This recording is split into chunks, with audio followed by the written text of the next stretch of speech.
रोवेले बरतिहवा साले पीटेला कपार हो बहिनिया के चोरल गईले सुन थानेदार हो बहिनिया के चोरल गईले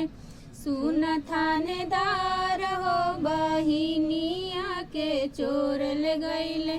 खोजी आईली बलिया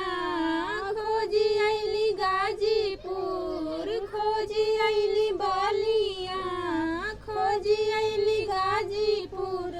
खोजी आईली आजमगढ़ के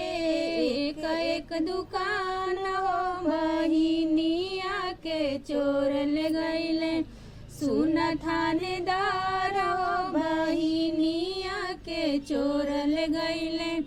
सुन थानेदार हो बहिनिया के चोरल गईले रोवेला या गुआ साले रोवेला या गुआ साले पीटेला कपार हो बहिनिया के चोरल गईले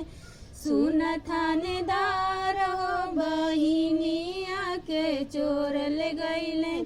सुन थानेदार हो बहिनिया के चोरल गईले।